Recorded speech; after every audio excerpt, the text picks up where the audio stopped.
Mark Zuckerberg was a Harvard freshman with a gift for computer programming. Less than a decade later, he is the baby-faced multi-billionaire power broker who rubs shoulders with the president. My name is Barack Obama, and I'm the guy who got Mark to wear a jacket and tie. I think most people still haven't really digested the scale of Facebook or how quickly it's grown. The goal is obviously to get to ubiquity. I mean, Mark Zuckerberg wants everyone to be on this service. He transformed a dorm room project into the Internet's biggest global village. The site now has over 900 million users. You can't underestimate how driven Mark Zuckerberg really is. Zuckerberg is just as visionary as Steve Jobs. He's going to prove just as influential as Bill Gates. But for all that success, Zuckerberg has confronted bitter battles and lawsuits over Facebook's origins. One, he wanted to control his own thing, and two, if he's going to go against someone, he's going to crush them. We spent 3 months working with Mark, being essentially led on. We were all blindsided. We had no idea that he was working on a competing product. He has waged an all-out war on his biggest competitors. Facebook and Google's relationship is pretty simple. They just don't like each other. And Zuckerberg has come under fire for pushing the limits on user privacy. Users have less control over private information. They don't fully know how their information is being shared. He's not dealing with just a piece of technology. He's dealing with people and their behavior. And in many ways, he's doing it on the fly. They have amassed this humongous database of information about us because we trusted them.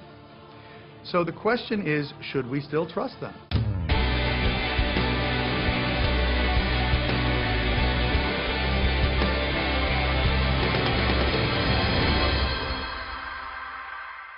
I think that the goal that we went into it with wasn't to make an online community, but sort of like a mirror for the real community that existed in real life. Mark Zuckerberg. We think we know him because we've seen his life unfold in the Oscar-winning movie The Social Network. The portrait was unsparing, a super geek, intense, cutthroat, brilliant, and socially crippled. I don't understand. Which part? But was it accurate? He's always had friends. He's a pretty social guy. I think the last time I checked, 879 friends on Facebook. This is the real Mark Zuckerberg in rarely seen footage shot at Facebook's first corporate headquarters by young filmmakers in 2005. What are we celebrating? Mark? It's got 3 million users. 3 million users. Yeah. And how long has Facebook been around? Not that long. A little more than a year. Like a little more than a year. Point, yeah. While Zuckerberg pushes the envelope on user privacy, he opted out of participating in this program. In 2004, at the age of 19, he created Facebook. Today, the 28-year-old CEO has accumulated a net worth estimated at $15.5 billion. Mark's mission from the beginning was about connecting people, and it was clearly based on this theory that if the world were more connected, it would be a better place.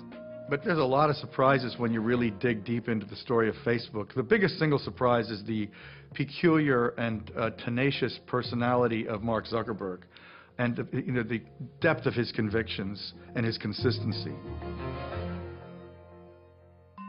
Born in 1984, he grew up in the Hudson River town of Dobbs Ferry, a bedroom community north of New York City. David Kirkpatrick spent 2 years researching a book about Zuckerberg and Facebook called The Facebook Effect. He comes from an unbelievably supportive family in which he's the only son, and he has 3 sisters. So he was kind of the prince, and in fact, I think his parents called him the prince, and he was treated accordingly. So this is a guy without any problem of self-confidence. Computer savvy from the start, Zuckerberg taught himself the complicated computer language C++, and by 9th grade had created a digital version of the board game Risk. Journalist Jose Antonio Vargas interviewed Zuckerberg for his New Yorker magazine profile. He actually created a thing called ZuckNet, which is an internal instant messaging system for the family so the computers could talk to each other. I mean, that's kind of the kid he was. When he got sort of tired of his local high school, he decided to go to Exeter prep school, really because he just wanted more challenge. It was at the exclusive Exeter Academy that Zuckerberg and his friend Adam D'Angelo created a music website called Synapse. It was intended to anticipate what your preferences might be And it was very, very popular. Even before he started Facebook, he was fending off offers from Microsoft and others to buy Synapse for well over $1 million. Like a tech world version of an all-star athlete, big-name companies wanted to recruit him right out of Exeter. Again, Zuckerberg was unimpressed and chose instead to enter Harvard in 2002, where it wasn't long before he got himself in trouble. Zuckerberg hacked into the school's computers to collect images of students. Nicholas Carlson is deputy editor at BusinessInsider.com. You can sort of tell that he's a little bit of a troublemaker. He creates something called Face Mash his first year in Harvard, and it's a sort of hot or not for the Harvard community. And then it maintained an entire list of Harvard students and which ones were the most attractive, ranking them by hotness. Ellen McGirt interviewed Zuckerberg for Fast Company magazine. Face Mash worked in kind of a little bit of an icky way. It made people upset. Obviously, people felt mocked or exposed, and it was one of the first big experiences that Mark had with the privacy issues of the masses. Under pressure, Zuckerberg shut down the site. The Harvard Administration Board charged him with breaching security, violating copyrights, and violating individual privacy. But by then, Face Mash was a campus sensation. Zuckerberg had seen his future. At the same time of getting trouble for building this mischievous web tool, he built a mischievous web tool that was really popular. I imagine that he had a couple of sleepless nights worrying about how bad this thing was going to be, and was relieved when it all blew over, but was also incredibly curious about what he could then make next. If you're a genius with genius friends sitting in a dorm room, suddenly the world looks like a big, happy, open place if you can just get into that database. At the time, the technology landscape was changing dramatically. Brad Stone is a senior writer at Bloomberg Businessweek.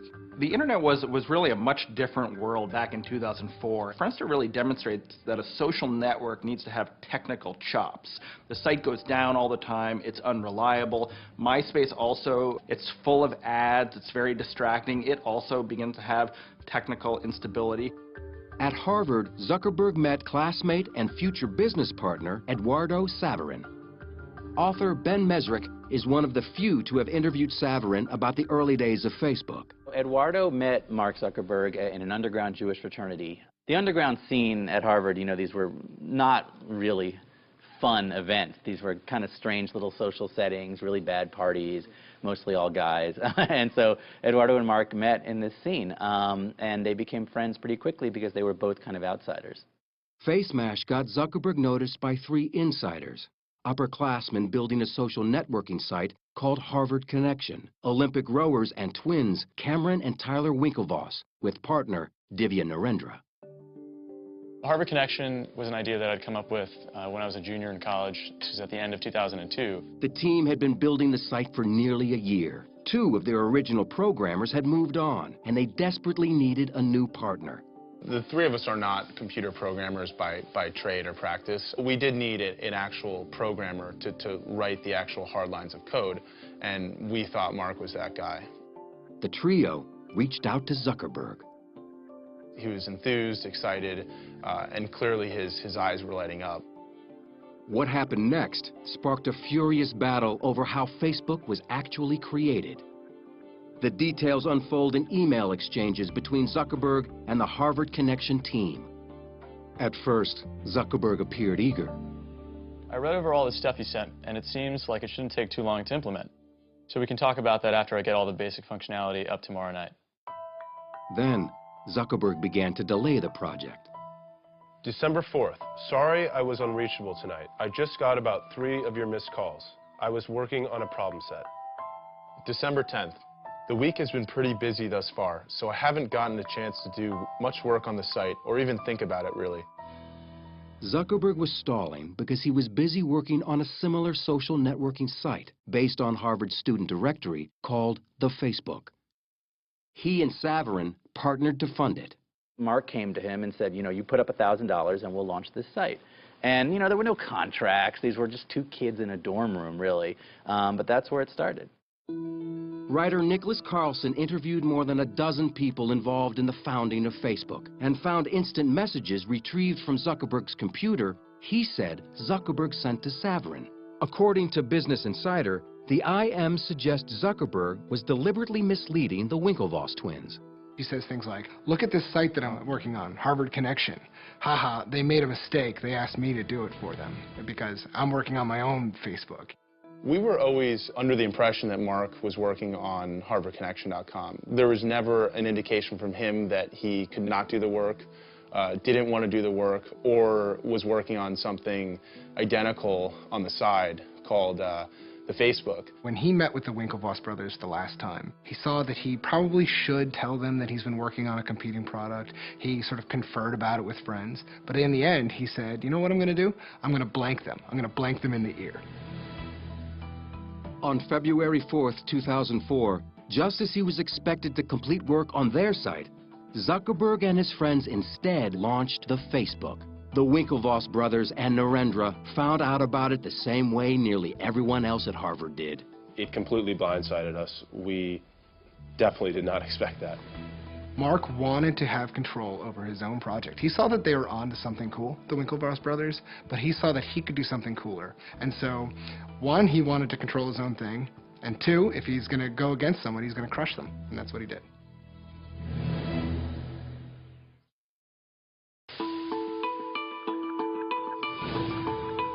Mark Zuckerberg's new Harvard-based social networking site, the Facebook, was mired in controversy from the start.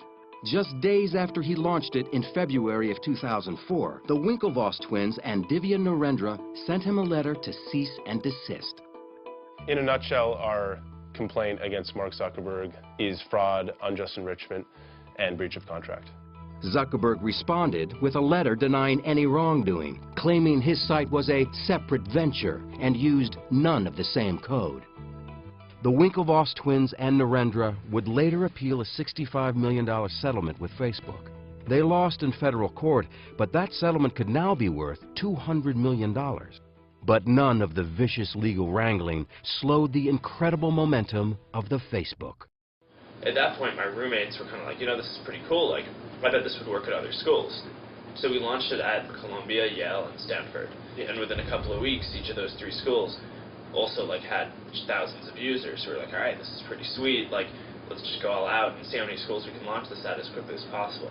About this point in time, they started to take meetings with venture capitalists and with bigger advertisers. And this is all kind of Eduardo's doing. They got a pretty early deal with Visa, and they had a deal with American Express.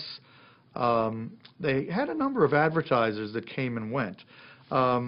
Then record companies started getting interested, and they began to get some pretty good revenue from the music industry. Enter Sean Parker, who had his own connection to the music business. On a trip to New York, Zuckerberg and his partner, Eduardo Saverin, had dinner with the 24-year-old co-founder of Napster.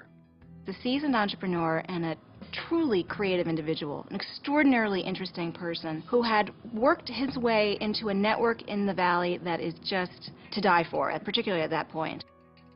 For Zuckerberg, Parker was a hero and a role model. Partner Saverin didn't agree. Eduardo did not think highly of Sean from the very beginning. He thought that Sean was a snake oil salesman, that they didn't need Sean, that Sean talked a big game but was living out of a duffel bag and had been kicked out of 2 companies. In the summer of 2004, with Saverin remaining on the East Coast, Zuckerberg left Harvard. We came out to Palo Alto for the summer just to hang out because Palo Alto is kind of this mythical place where, you know, all the startups come from, and got ready to launch at another 150 schools when the year started. One of the things that Mark did that was very smart by going to Palo Alto was to actually enter the petri dish of entrepreneurialism, particularly for new technologies.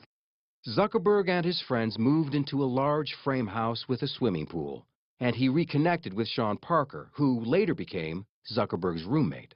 He was the adult supervision. He's the guy who showed them how things are done in Silicon Valley. He's the one who showed them how to meet investors, how to negotiate with them, who to hire. Mark has told me stories of just all of the guys coding late at night around dining room tables and eating chicken McNuggets and cereal. And there's partying going on. Sean Parker is bringing them around to the different kind of cool Silicon Valley hotspots. And meanwhile, the website is growing astronomically fast. I mean, there's a 1 million-member party by December of that year. During this time, Parker gave Zuckerberg some shrewd advice he took to heart. He sort of looked at him and said, you need to be the founder of this thing, and you need to be the CEO forever. You know, you can't turn this over to investors. And Mark is able to negotiate a series of increasingly important investment deals that do two things. One, allow him enough operating cash to hire some of the smartest engineers in the business, and two, help him retain majority control in the company. But tensions began to grow with Zuckerberg's original partner, Eduardo Saverin, who remained on the East Coast.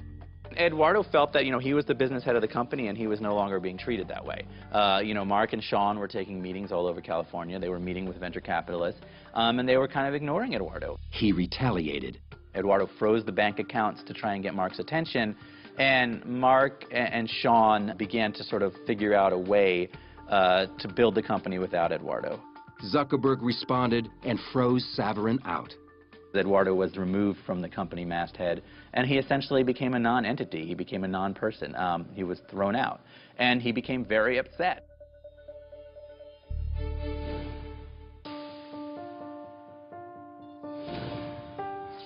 Facebook had 1 million active users on college campuses nationwide, and big money was starting to pour in.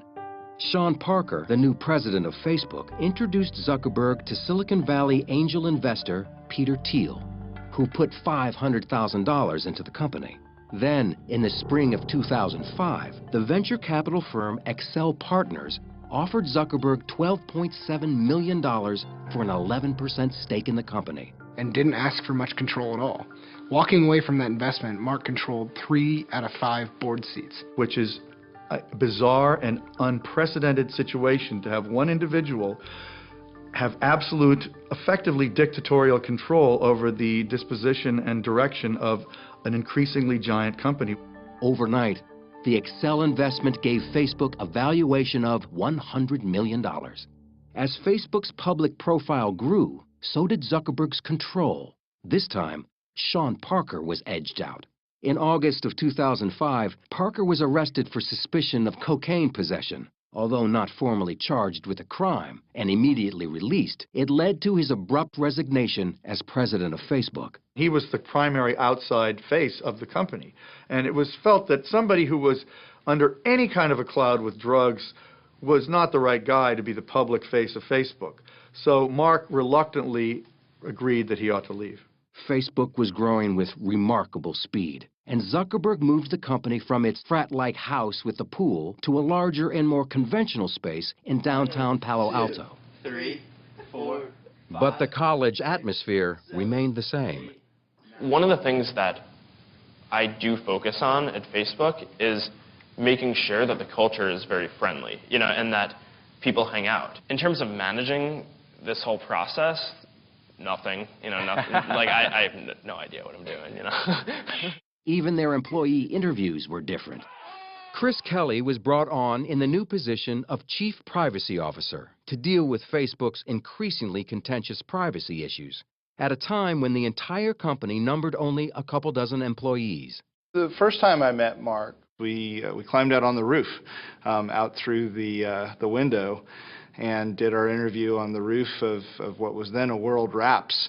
And it was clear he was young, but he had a very sophisticated understanding of what had happened so far and where he wanted to take the company.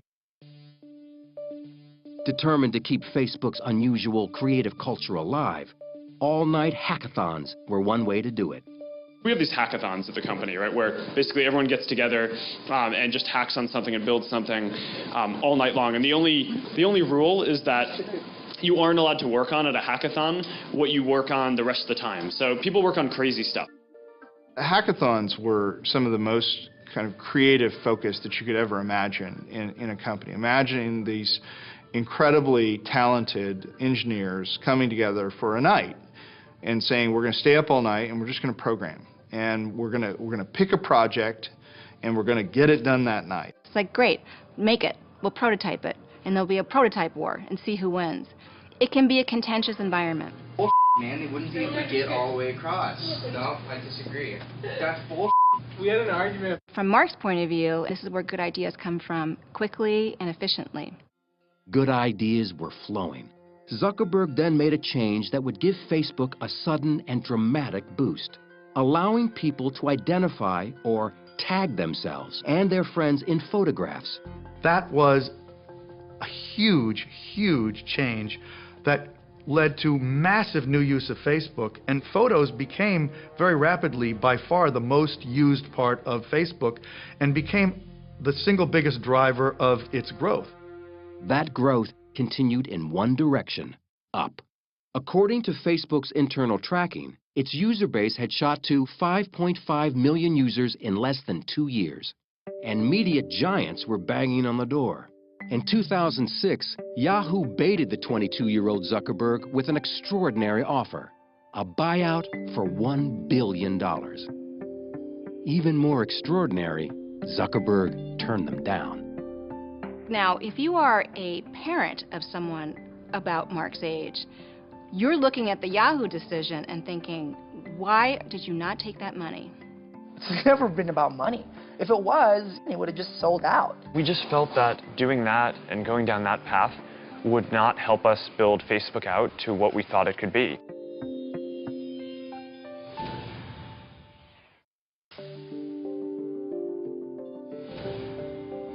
In 2006, Mark Zuckerberg rejected a $1 billion pitch from Yahoo when MTV pushed the ante even higher. Michael J. Wolff was CEO of MTV Networks. Mark had taken me on a walk around Palo Alto and shown me his apartment. And afterwards, we sat down for lunch, and I told him we'd be willing to pay as much as $1.5 billion to buy Facebook outright. His answer was, I think it's worth a lot more. And besides, you've seen my apartment. I don't really need that kind of money. And at the same time, I may never have an idea as good as this one. So I'm not that interested in selling. There was internal strife around it, no question. There were a lot of people who wanted to sell. Ultimately, Mark decided to turn down the offers. Zuckerberg wasn't ready to sell because he had some ideas that he thought would make Facebook even more popular. One of them was called Newsfeed, a kind of real-time wire service of updates about what users were up to. Newsfeed is what everybody is doing at that point, or what they're posting, what they're linking to, the world that they live in, which is really what a newspaper is, right? It's a living, breathing newspaper of people around you. But many Facebook users thought that newspaper sent out too much information and violated their privacy. 750,000 of them launched an online protest. To say that it was unpopular at first is a dramatic understatement. They were under siege at the office. They couldn't leave. They were surrounded by news trucks. Almost 10% of our user base at the time joined the Students Against Facebook Newsfeed group. Zuckerberg was forced to apologize. He wrote his apology note himself. It was probably a good learning experience. When Facebook changed some of the privacy controls, it was an overstep. I do think he takes those seriously, but I do think that he's willing to continue to overstep for the purpose of making a product that he wants to make. The apology was not a surrender.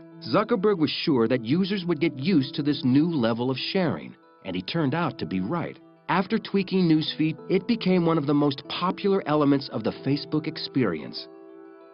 It just happened that the first time I ever met Mark was 2 days after that happened. And I can tell you, even though his members were in open revolt, he was not the slightest bit flustered. He had complete confidence that everything was going to work out all right. Zuckerberg decided it was time to take Facebook beyond its college roots and introduce it to the general public. The response was stunning. Membership doubled, shooting up to 12 million by 2006. Zuckerberg radically altered the Facebook experience again, when for the first time the 23-year-old CEO invited programmers from around the world to develop apps for Facebook.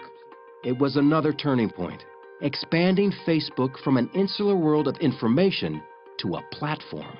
And it was like the gold rush.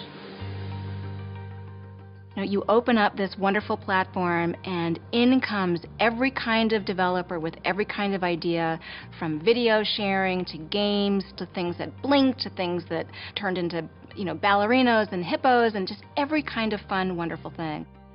The platform companies or the operating system companies always do the best. I mean, think of Microsoft. It had this ubiquitous Windows platform, and all these other companies wrote programs for Windows. Facebook's really trying to create itself in that model.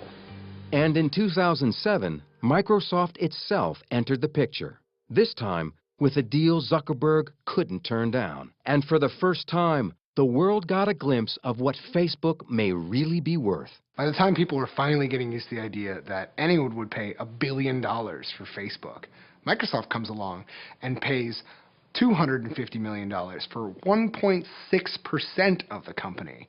It was outrageous. It valued the company at $15 billion. This took Facebook from a thing that a lot of people use to a thing that everyone was talking about, the $15 billion company. But for a $15 billion company, Facebook was only making a meager $30 million in profits. To remedy that, Zuckerberg announced a sweeping new advertising system in the fall of 2007. One part of it let companies set up their own Facebook pages and advertise using social ads. Lou Kerner covers social media and owns shares in Facebook. Social ads on Facebook are ads where they would say that your friends Meg and Ryan like Virgin America. And it turns out, not surprisingly, that when you see that your friends like a product, you're more likely to click on that ad. So social ads have been very successful on Facebook virtually from the beginning. But another part of Facebook's new advertising plan, Beacon, gave users far more than they wanted, and they let Zuckerberg know about it. Zuckerberg's made a lot of mistakes. The next mistake, which was a really big one, was Beacon. You go to a third-party e-commerce site and you buy something, and unless you tell it not to really quickly, it's going to go back and tell all your friends that you just bought a diamond engagement ring. And obviously, that sort of secret revealing can cause a lot of trouble. There was the great rallying cry that Facebook ruined Christmas because suddenly everyone's purchases were being broadcast to their entire network. Zuckerberg really tried to defend it for a while. It took him a while to realize how wrong it was. On December 5th, 2007, Zuckerberg made another apology. He had overreached yet again. But as with previous mistakes, it wouldn't really matter. Facebook was just too popular. And it wasn't long before Zuckerberg was loosening up the network's privacy controls one more time.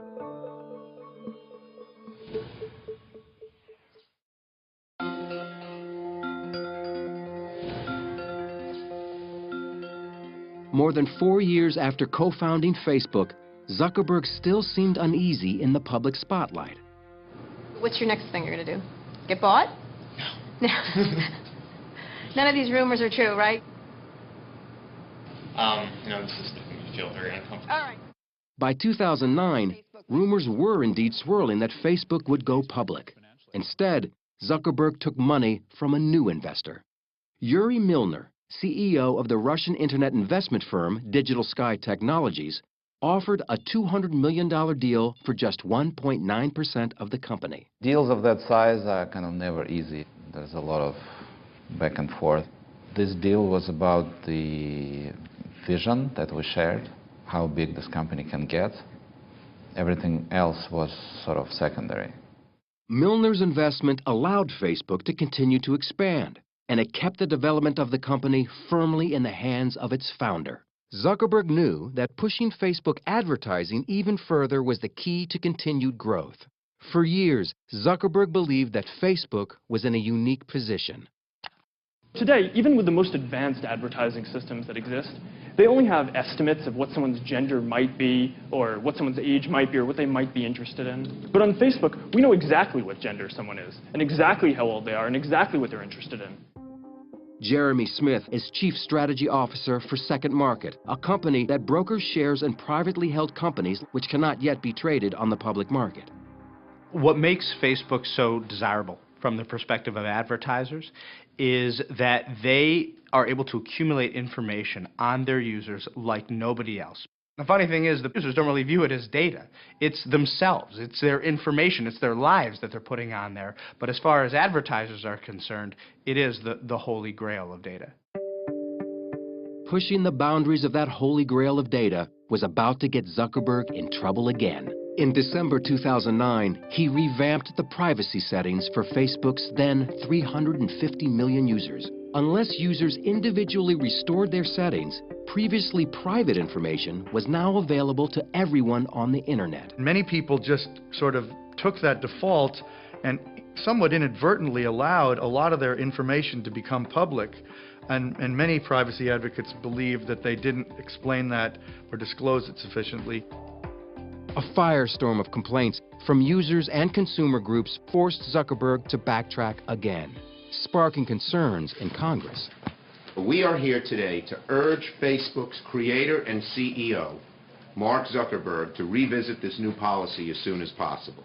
We believe Facebook should reverse its policy to begin exploring guidelines so users know upfront what's happening.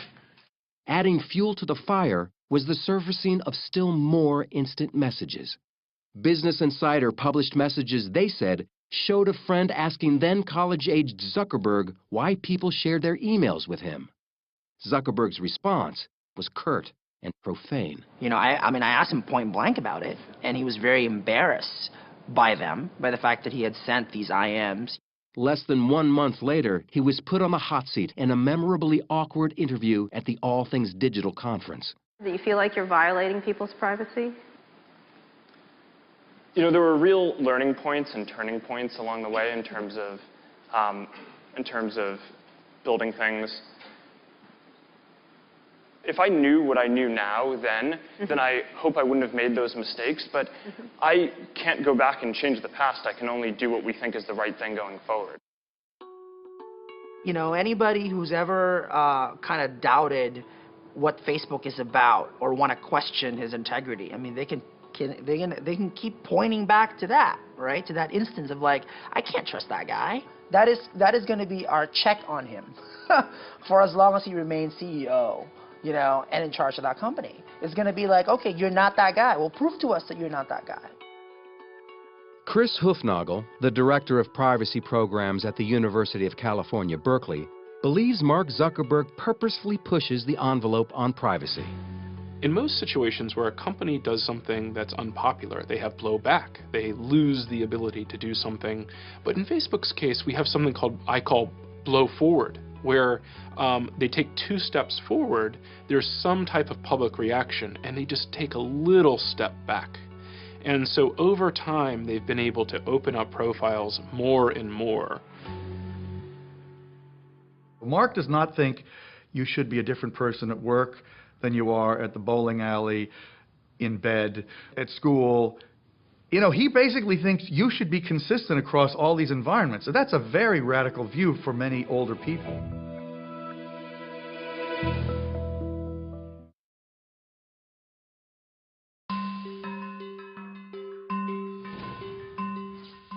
By the time Mark Zuckerberg turned 25 in 2009, he had accumulated so much notoriety, wealth, and power that author Ben Mesrick had written a book about him and the founding of Facebook.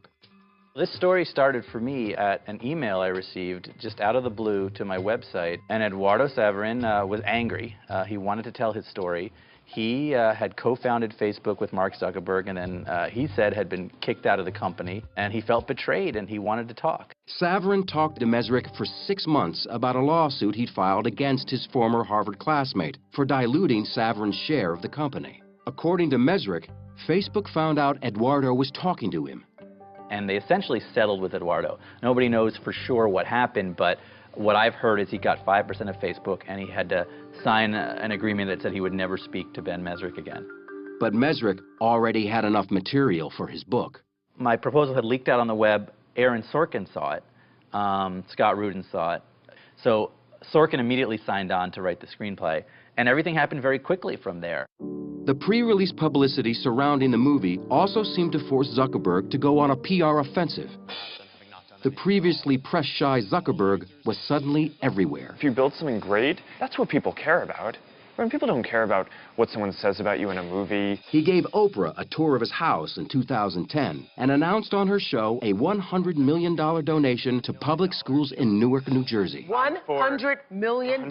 $100 million. The social network opened in wide release on October 1st, 2010. People want to go on the internet and check out their friends, so why not build a website that offers that friends, pictures, profiles? I'm talking about taking the entire social experience of college and putting it online. Zuckerberg complained about his on-screen portrait as a ruthless, socially challenged power geek with no friends. He said there were factual errors in the script. They frame it as if the whole reason for making Facebook and building something was because I wanted to get girls or wanted to get into some kind of social institution. And I mean, the reality for people who know me is I've actually been dating the same girl since before I started Facebook. They just can't wrap their head around the idea that someone might build something because they like building things.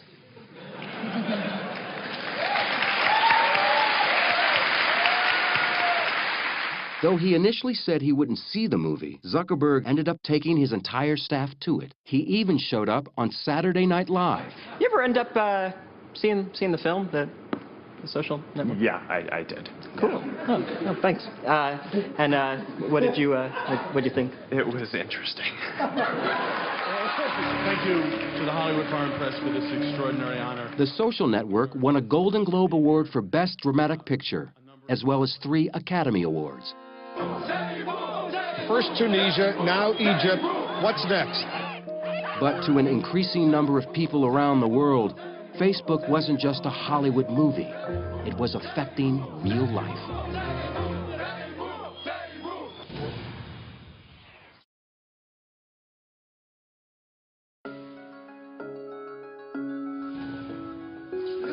In late 2010, demonstrators started taking to the streets in Tunisia and later in Egypt to protest their repressive governments. By this time, more than 70% of Facebook's 500 million+ users lived outside the United States.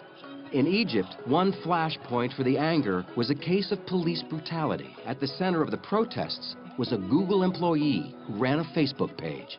Wael Ghonim was the manager in Egypt of a page that was a memorial to this guy who had been beaten, tortured, and killed by the secret police. And that group became very, very large, many, many hundreds of thousands of members during the period leading up to the revolt against Mubarak. Facebook expedited the ability of people to express their dissatisfaction, which clearly sped up the process of these revolts. The governments of Tunisia and Egypt fell. Protesters expressed their gratitude to Facebook on the streets. One named his newborn daughter Facebook.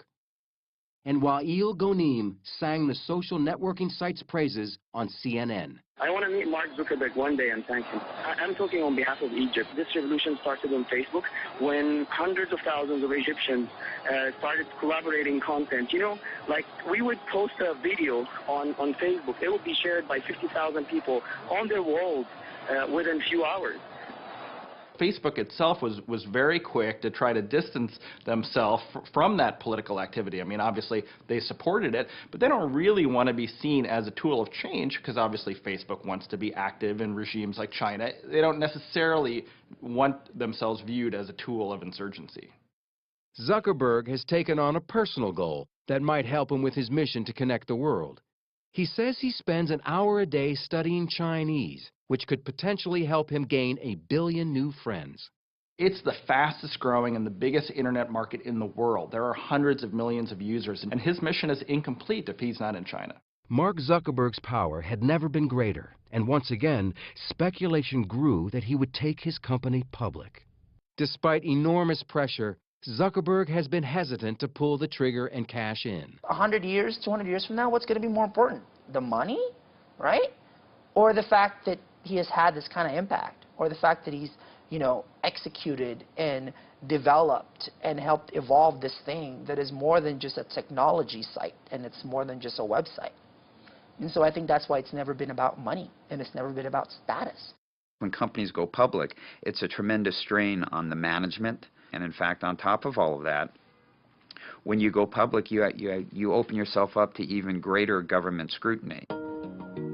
Aware of that scrutiny, Facebook has amped up their presence in Washington with a team that includes several former White House aides and influential Capitol Hill insiders. Political official after political official will tell you, if you are absent from the debate, you're likely to be the person who kind of gets cut out. And so presence in that debate, particularly when Google and Yahoo and Microsoft and a number of other very large players are spending a lot on lobbying, is a mistake. Today, several Facebook founders, including Mark's friends and classmates, have left the company to start new ventures on their own. They've been dubbed the Facebook Mafia. But much of Silicon Valley talent is on their way in. Top programmers are leaving companies like Google to be a part of Zuckerberg's momentum. And Facebook and Google, the two internet behemoths, are competing in other ways. Ryan Singal is a staff writer for Wired magazine. Facebook and Google's relationship is pretty simple. They just don't like each other. They're really, they're competing cultures. Facebook was sort of young, brash, wild, and Google is like, an algorithm company. Like, these are guys that, like, any problem, there's got to be a way that they can write a little algorithm that'll fix it. It's clear that Google missed the rise of social, and Eric Schmidt has admitted to being flat-footed around Facebook and around social. They've tried a number of things, most spectacularly the Buzz social network. That just hasn't worked. Then, in May of 2011, Facebook was embarrassed when it was revealed that they had launched a secret attack on Google. Facebook is doing damage control after revelations it hired a PR firm to plant negative stories about Google. Facebook claimed publicly it was not a smear campaign, but the exchange revealed just how vicious the competition has become. The whole Burstyn Marsteller flap was really just an in-your-face expression of the animosity that has sprung up not only between these two companies, but almost the personal Shakespearean drama that's playing out between Google and between Facebook, which frankly has a lot of former Google execs who would like nothing more than to supplant their former company. You can't underestimate how driven Mark Zuckerberg really is. He says his mission is to make the world more open and a better place. His mission is also to be number one, right? He wants to be, inscribed on granite above Bill Gates, I think. He is well on his way. Like Gates, another Harvard dropout, Zuckerberg is a fierce competitor. He moved quickly to vanquish rivals Google and Twitter with a stunning acquisition in April 2012. Instagram is off the market in an instant. Facebook likes the photo sharing app so much it's paying $1 billion for it in cash and shares ahead of its IPO. But the app is free and has little known revenue. Still, Facebook may need Instagram more than Instagram needs the money.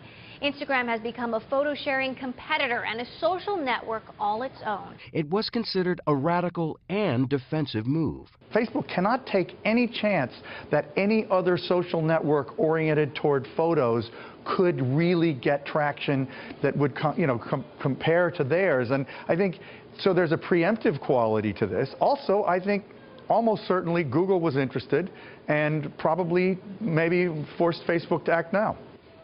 1 month later, Facebook finally went public in the largest IPO on record for an internet company, making Mark Zuckerberg a multi-billionaire. This is an awesome moment. The CEO in hoodie and sneakers retained tight control of his company with 57% of shareholder voting rights. Facebook has literally changed the world. We've moved from the country to the village to the town to Facebook. It's just getting started, too. I think it's just going to get bigger and bigger and bigger. For a site that's able to move from the dorm room to a site where, my 80-year-old mother and myself and my chiropractor and my third grade class all reunites on the site and we all have something to talk about, it's an achievement. Zuckerberg is just as visionary as Steve Jobs. He's going to prove just as influential as Bill Gates. But he's not dealing with a piece of gadget. He's not dealing with some program. He's dealing with our lives. He's dealing with our identities. So that's why I think we're all going to have to kind of keep him in check, in a way. We make decisions at Facebook not optimizing for, what is going to happen in the next year, but what's going to set us up to really be in this world where every product experience that you have is social, and that's all powered by Facebook.